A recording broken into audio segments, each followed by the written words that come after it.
Olá pessoal, bom dia, tudo bem com vocês? Espero que vocês estejam bem.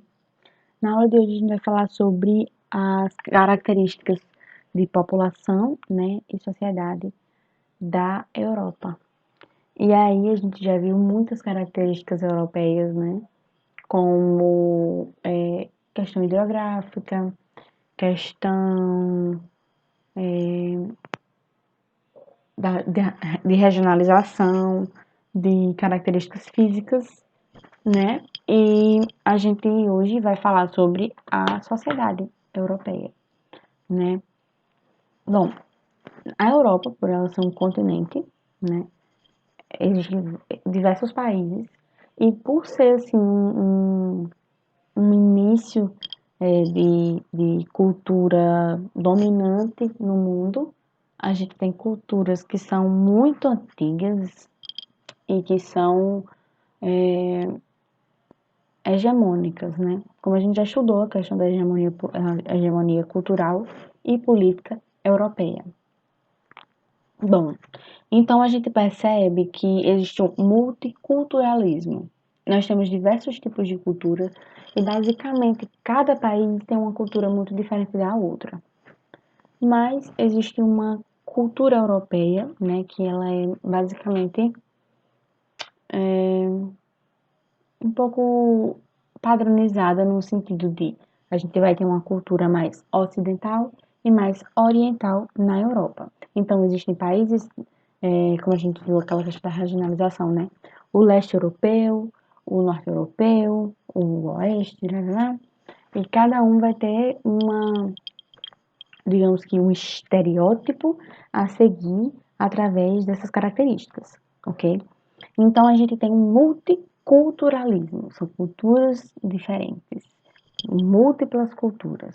Então, por exemplo, a gente tem uma cultura na França, muito característica do francês, né? E, por exemplo, na Inglaterra já é completamente diferente, mas também existem semelhanças. Em Portugal é completamente diferente, mas existem semelhanças. Então, existem como se fossem estereótipos, né, de cada país e essas culturas que são marcadas por esses tais estereótipos.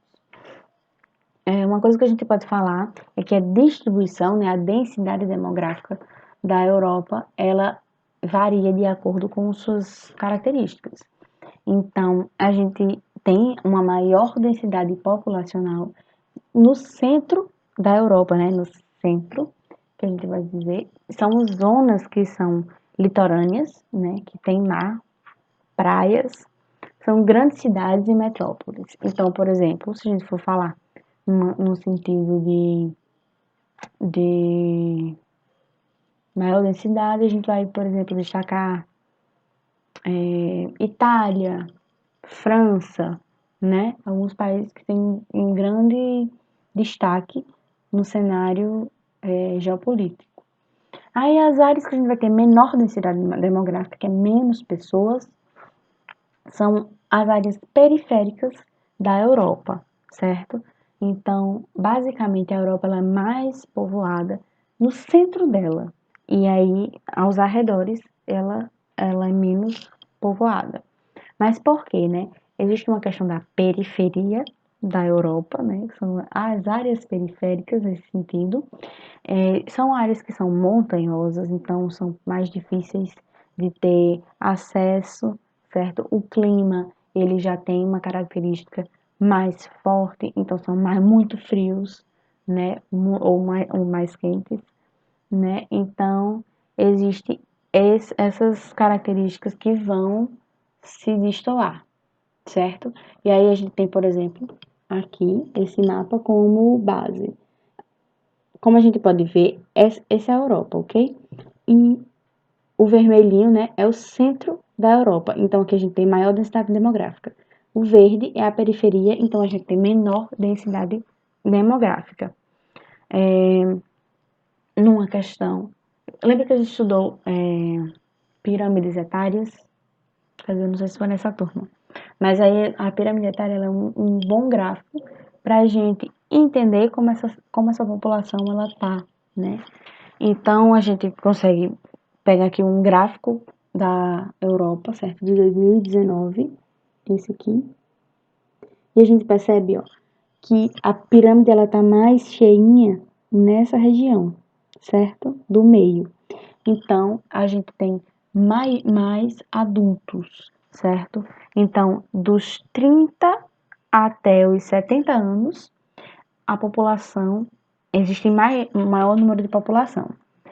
Acima de 85 anos, a gente já tem bem menos, e abaixo dos 20 a gente tem um pouco menos, certo? Vou mostrar novamente para vocês verem.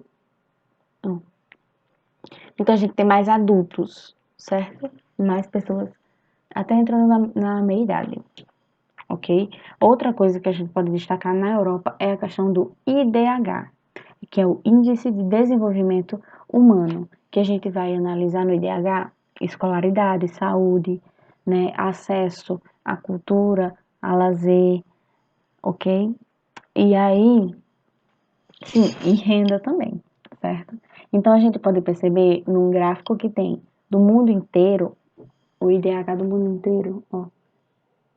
O mais verde é o maior índice de desenvolvimento humano, maior IDH. E o mais vermelho é o menor IDH. Então a gente percebe que, olha, os mais verdes são América. Olha, fechou aqui. Os mais verdes são América do Norte, certo? Aqui, Austrália e alguns países da Europa. Só que na Europa a gente tem, né, países, não consigo dar um zoom, países que são mais verdinhos. Se a gente tem países que vai predominar a cor verde na Europa, então é porque a Europa tem um bom IDH. Então a qualidade de vida lá é muito boa, certo? Uma questão de renda, as pessoas têm emprego, têm salários que são dá para sobreviver com esse salário muito bem. Então, tem acesso à escolaridade, tem acesso à saúde. Então, esses aspectos são importantíssimos para a gente entender uma questão de qualidade no desenvolvimento, né, dessa sociedade, dessa população. Ok? Então, esses foram os aspectos da população europeia que a gente estudou hoje.